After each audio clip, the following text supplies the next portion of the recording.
If there's one thing the topic of Planet X has in common with ufology, is that regardless of how many mountains of photographic evidence you produce, most people will still say, "I just can't believe it."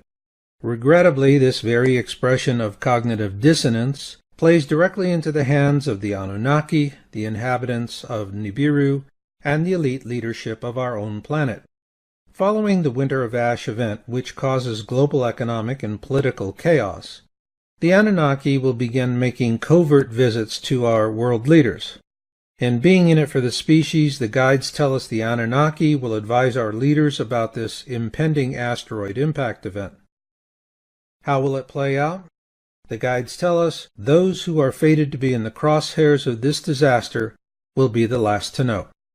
According to the guides, this impactor will be an asteroid in our own system, and it is currently located somewhere between the orbits of Mercury and Venus. While it presents absolutely no threat to Earth at this time, the approach of the Planet X system will bump it into a trajectory that will bring it into contact with the Earth. To help visualize this, let's begin with a simple side view of our system. As you can see here, we have Earth and the ecliptic, the plane of our galaxy we discussed earlier. This asteroid will travel near to the ecliptic, and for those who've been kept in the dark about its approach, there will be no way to know it is coming. However, the guides tell us that when we see Nemesis coming out from behind the Sun, with the planet Helion to its right, and Nibiru below the ecliptic and near to the Sun, that dying time is near. To get the picture of what that means for us, we'll use this world map to plot this impact event and its consequences. The asteroid will travel from west to east as it approaches the eastern Atlantic, and the impact site will be off the coast of France. This impact will occur in an area of deep seabed and drive forward a massive tsunami into Europe, a wall of water so large even London and Paris will flood. Plus, there will be a rearward tsunami that will travel in the opposite direction across the Atlantic towards North America, as the ejecta and ashfall from the impact begins to fall on Europe. Traveling as fast as a modern jet airliner, the rearward tsunami wave will strike into the northeastern seaboard of North America with devastating consequences for America and Canada. But that is not even the half of it. Shortly after the impact in the eastern Atlantic, the active volcano on Las Palmas will erupt, causing its western flank to fail. This will generate the Las Palmas tsunami many have feared for years, and it will follow quickly on the heels of the asteroid's rearward impact tsunami. This second tsunami wave will strike a much greater swath on the east coast of America and Canada, and will be significantly more powerful. Plus, it will combine with the effects of the first tsunami wave for a two-fisted knockout blow that will spell the end of America as the current dominant world power. It will also deal a devastating blow to Atlantic alliances which are dependent on a very sophisticated transatlantic communication infrastructure of deep undersea fiber optic cables. As you can see here, the impact site relative to this communication infrastructure gives one pause to wonder about where this asteroid strikes. Is it happenstance? Or are we looking at the possibility of a targeted projectile? Not only in terms of the communications aspect, but also for what happens next. The impact will be on the western side of the Eurasian plate, and the force of the impact will travel through the Earth's interior to the eastern side of that same plate. Here you see an equatorial view of that line of travel for added perspective. Once this energy wave strikes the opposite side of the Eurasian plate, the consequence will be a massive disruption of the Pacific seabed, starting in the Kamchatka area, moving south towards Antarctica. There it will rebound and head back north, triggering undersea volcanoes and earthquakes as it goes. As you can obviously see here, the Hawaiian Islands are in the crosshairs of this rebound wave. But this wave, which rebounds off Antarctica, will also cause great earthquakes and volcanic eruptions for those nations in South, Central, and North America bordering the Ring of Fire. After the dust settles, both the eastern and western shores of the United States will be devastated, and then the unthinkable will happen. In what will seem like a blink of the eye, America will become a third world nation. However, the guides also tell us that no nation on earth, no matter how wealthy or advanced, will be able to escape the cataclysms to come. And with that, now comes the really bad news. In Being in It for the Species, the guides tell us that when we see this alignment of the Planet X system, Nemesis will have reached its point of perihelion, which is its closest distance to the Sun. After that, it turns south into the outbound leg of its orbit. From this time forward, events far worse than the Deep Impact event will unfold, to include a pole shift. Simply put, these events will brutalize us and our world. So the question now is, what do we do about it? Because when we do see Nemesis at perihelion, there will only be two kinds of people in the world: those who are prepared and those who are not. In my postscript, which follows next, I'm going to address that very point and what I intend to do about it.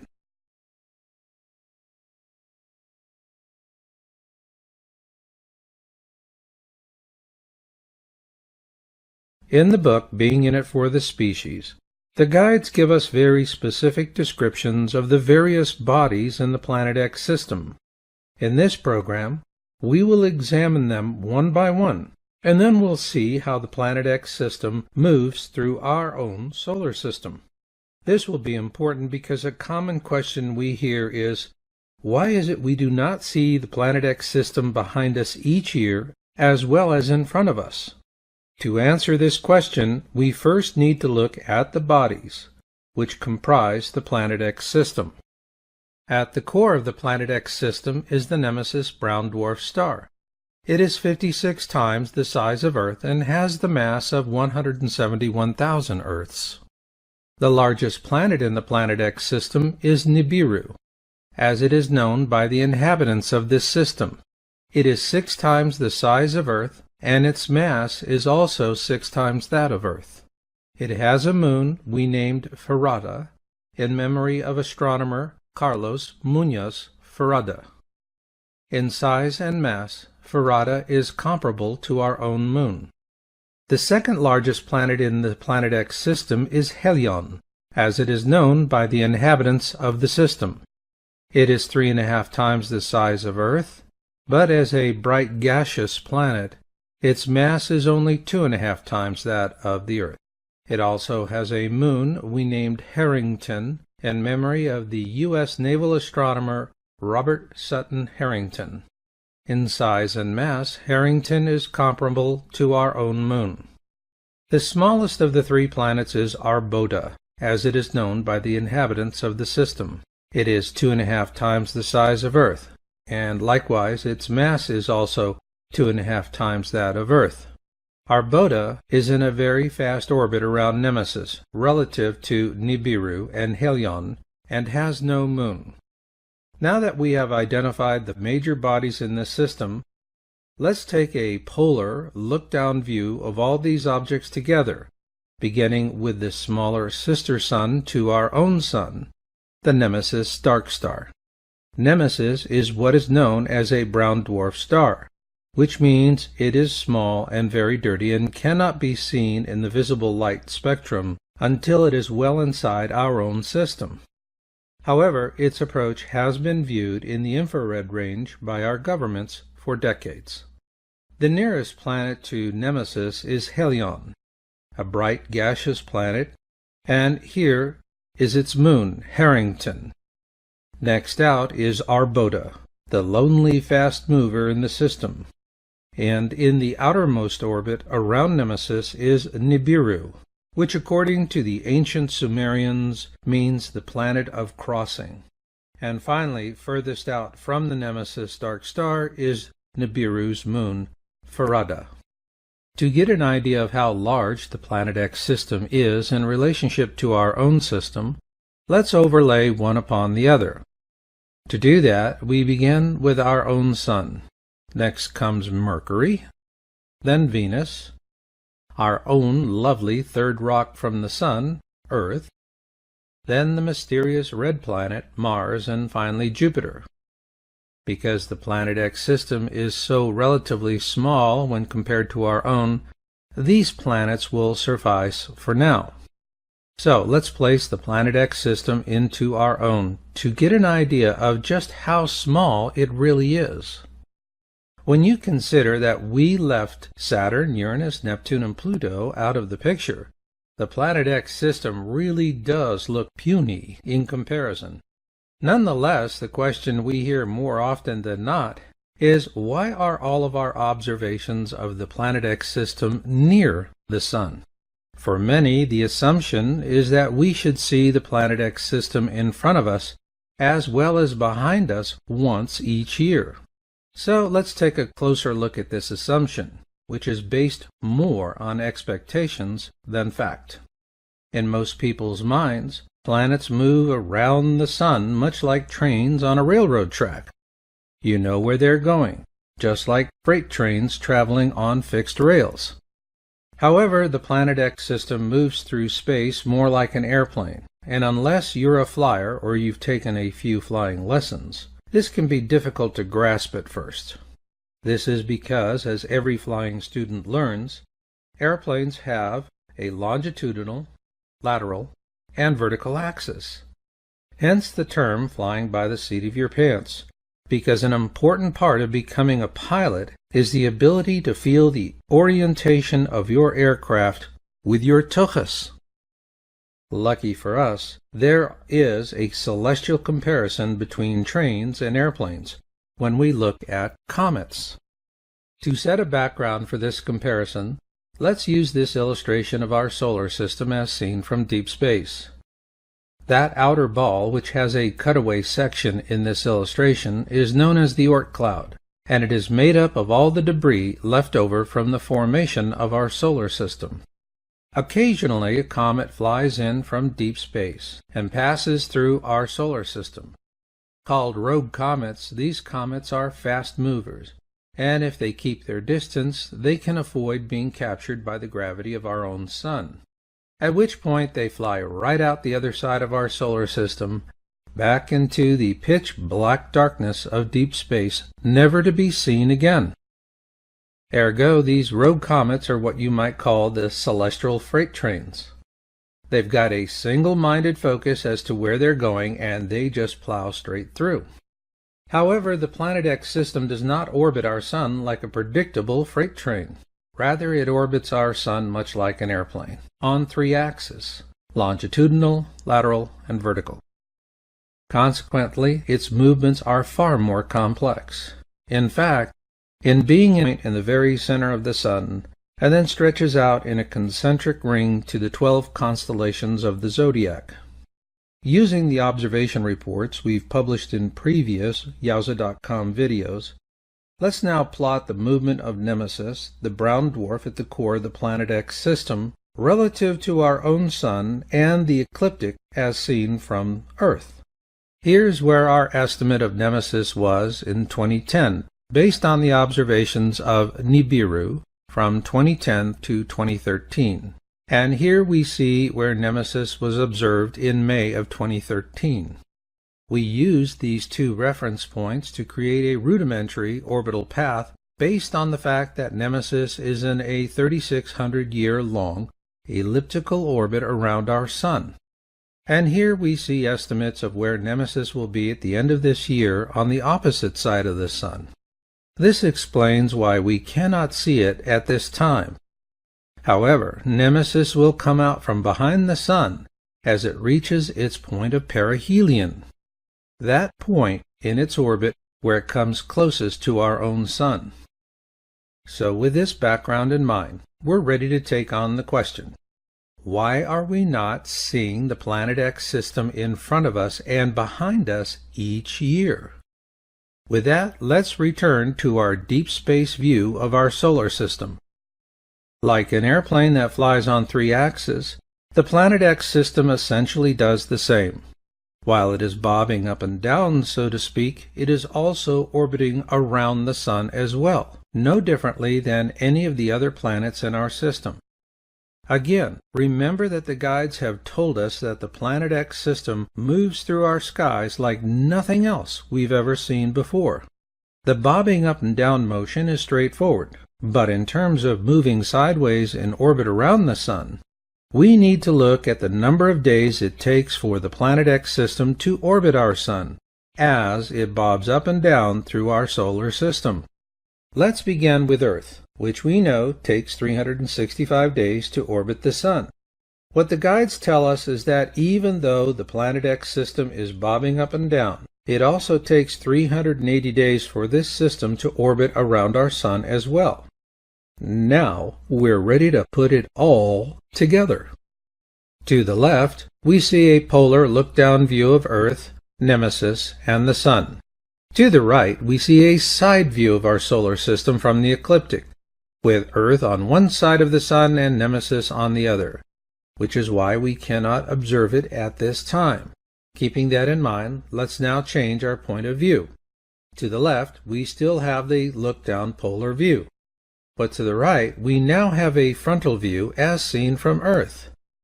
Here we see Earth and Nemesis as they track around the Sun in 2010. In 2013, Earth is seen catching up because it has a shorter duration orbit around the Sun, and so Nemesis appears closer to the Sun. Here we see an approximation of where we presently are, with Nemesis being directly behind the Sun in 2014. And here we see Nemesis coming out from behind the Sun several months from now. And finally, here's where Earth will be relative to the Sun and Nemesis when Nemesis reaches its point of perihelion. To see the full range of motion, let's view a composite of all these points in space.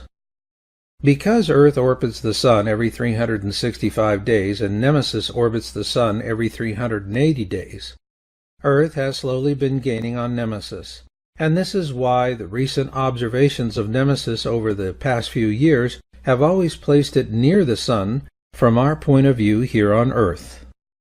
Nemesis is presently behind the Sun and unobservable at this time, but interestingly enough, we have current observations of its 3 planets, Helion, Arboda, and Nibiru, and we're going to show them to you in the next part of our program, Planet X Observations.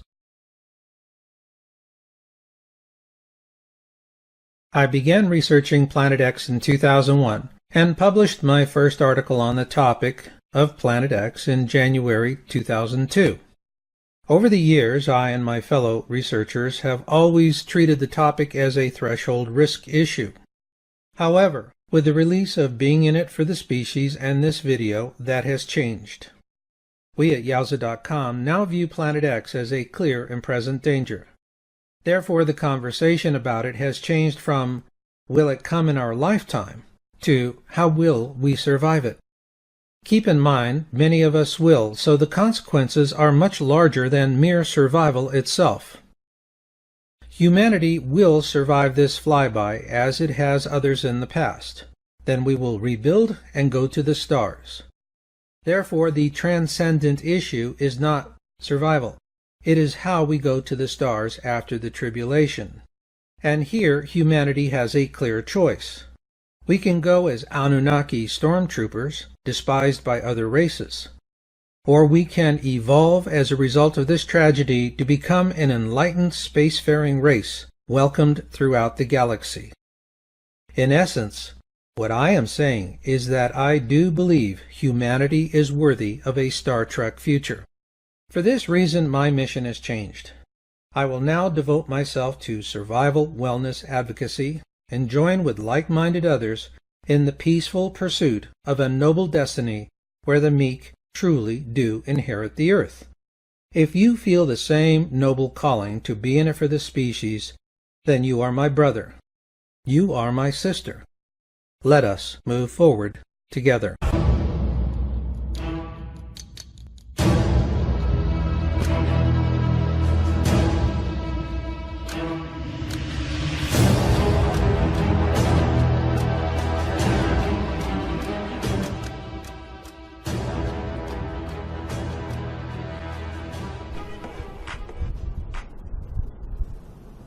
back in the 1950s, most people aren't aware of it, but there was a scientific storm in America all through the late 50s about this thing out there in space, because the astronomers were all watching it, and that was back when they weren't afraid to talk about it. It was in the science magazines. I mean, I had a subscription to, like, Popular Science, and hell, it was on the front cover of the magazine one day in, like, 1961.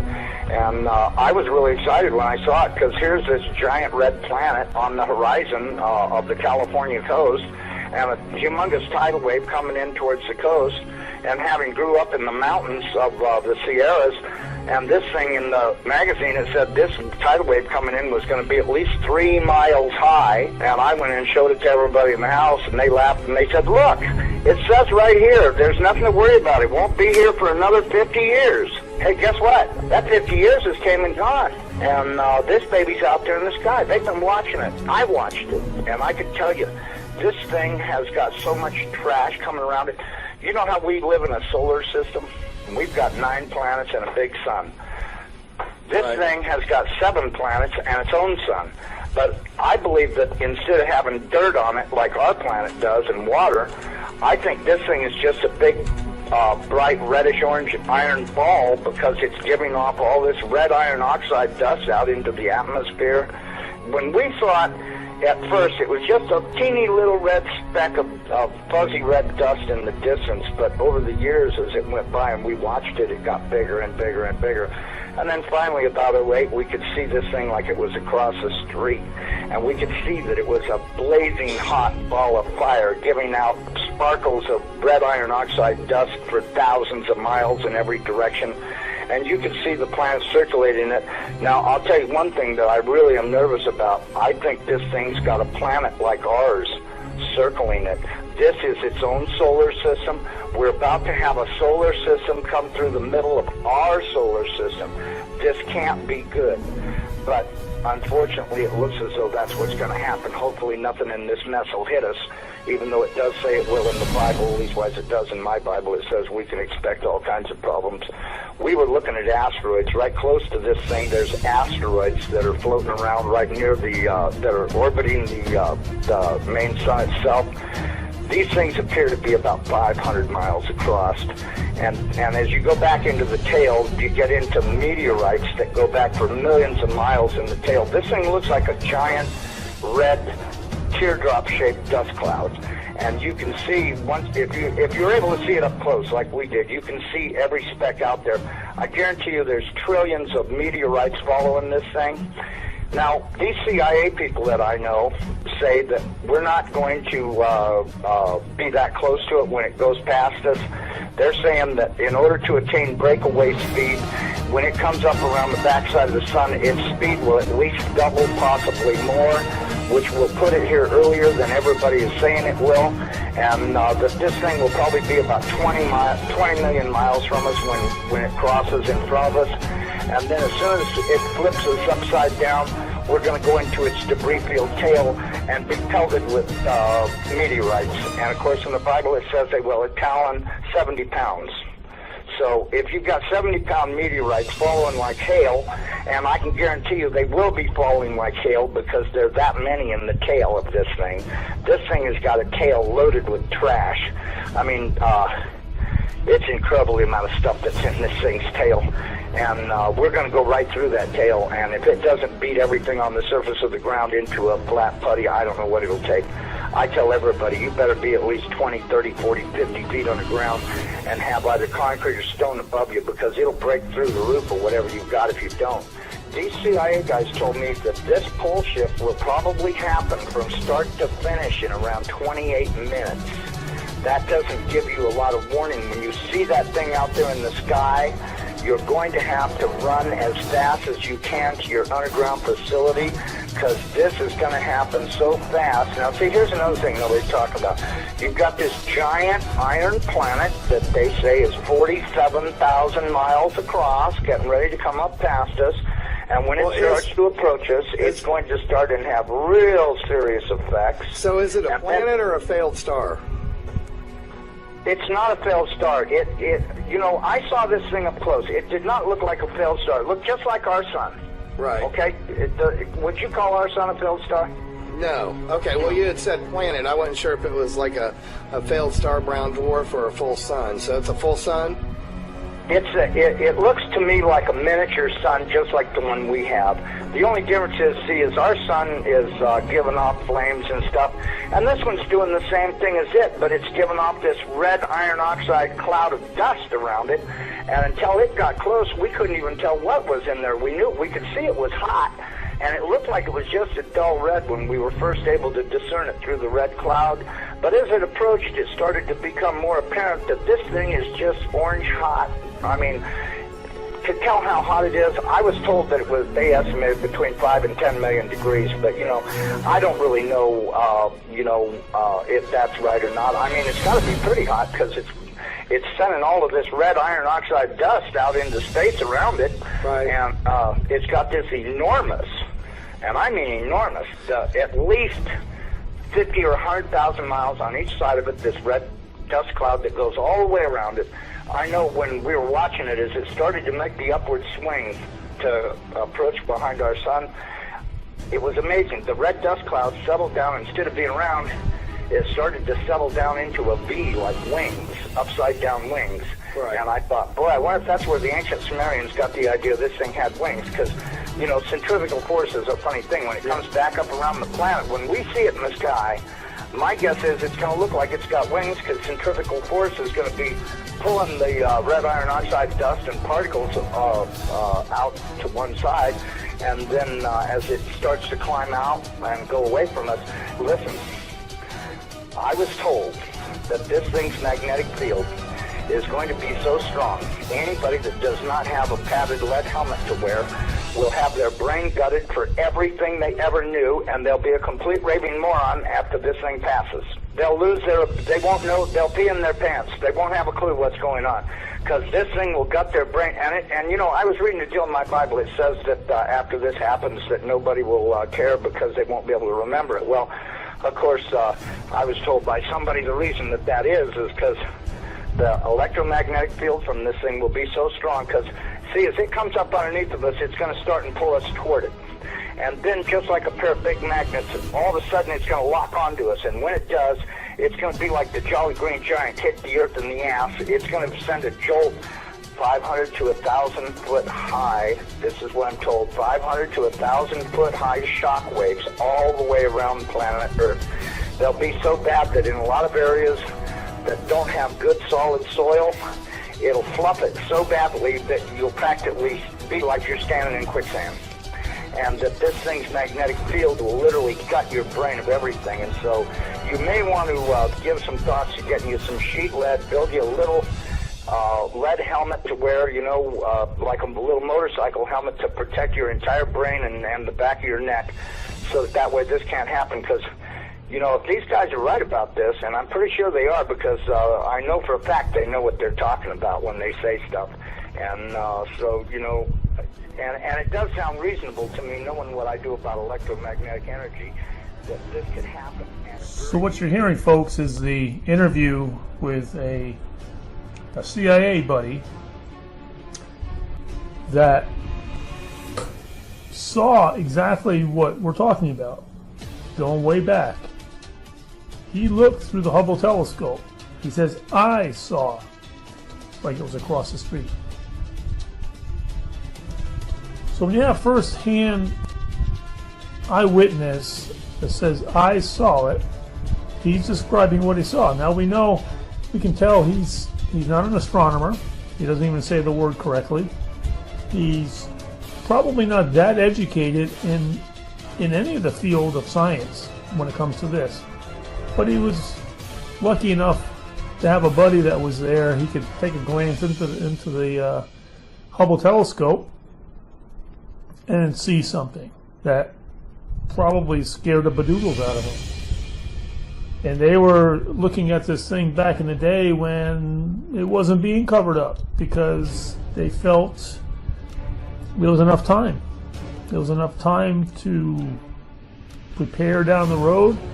It wasn't an immediate risk, so no big government cover-up yet.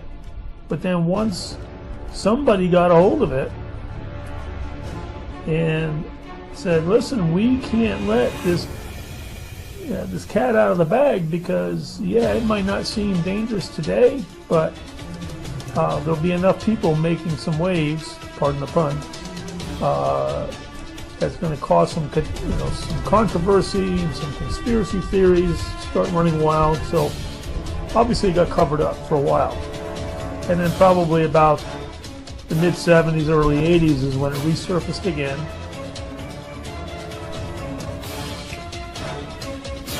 So here we are, folks, in 2017, 50 years later, after this insider has given his account of what he saw with the Hubble telescope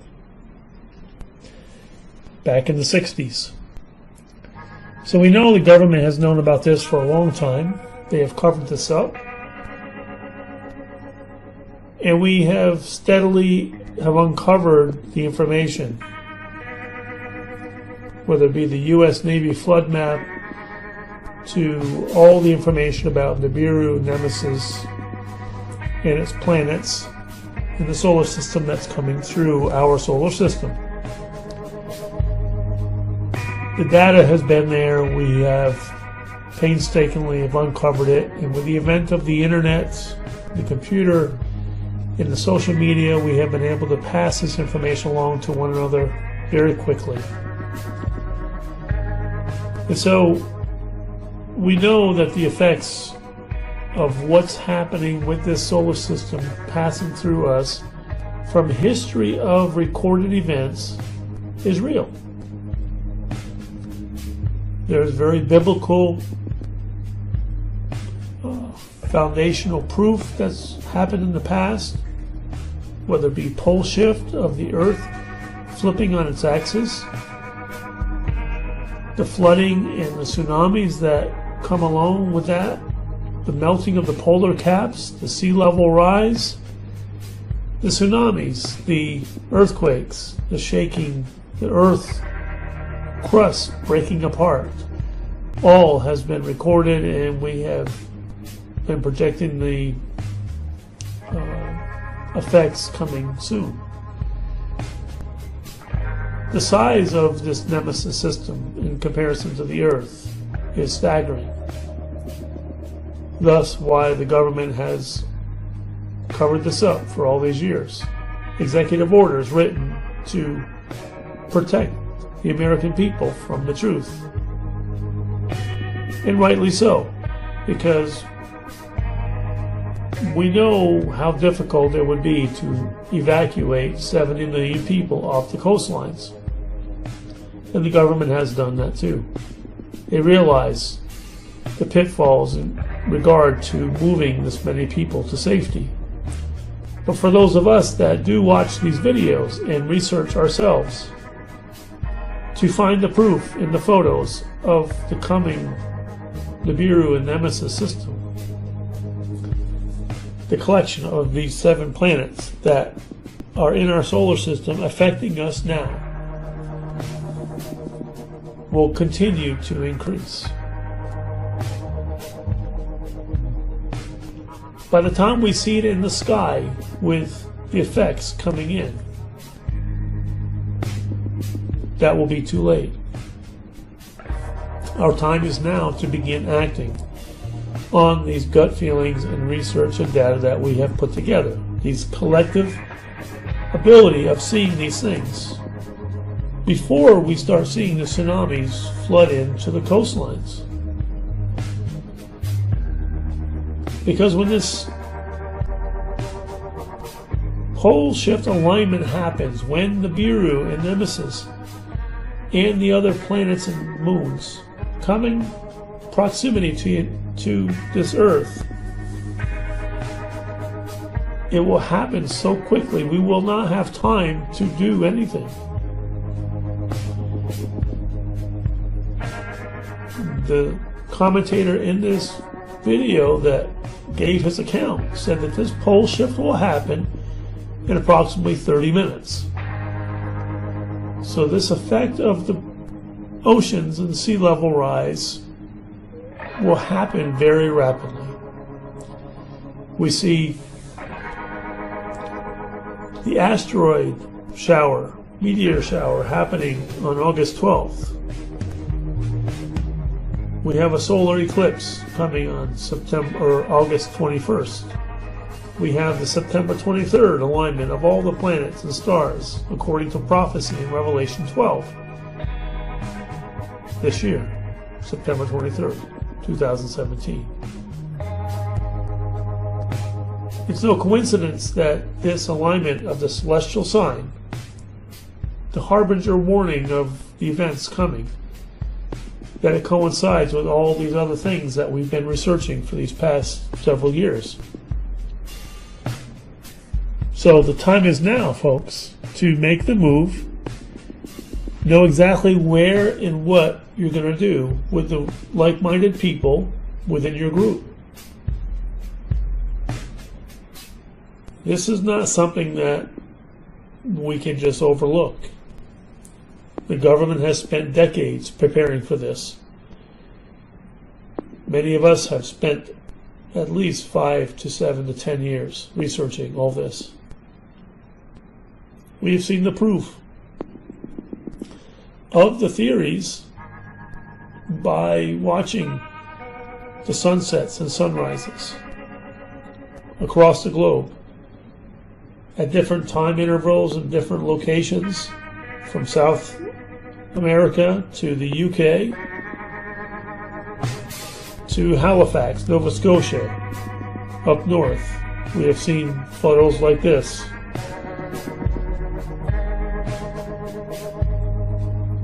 We just don't have two suns appearing because it looks pretty. There's a major reason why we're seeing this.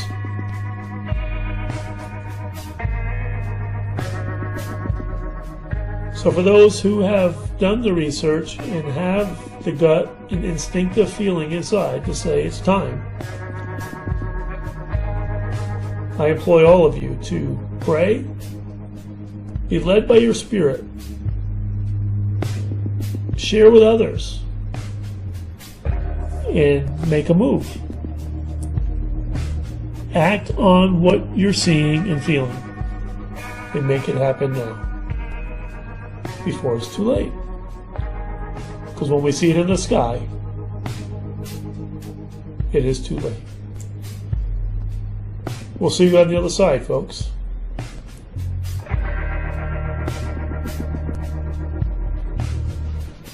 Have a great night.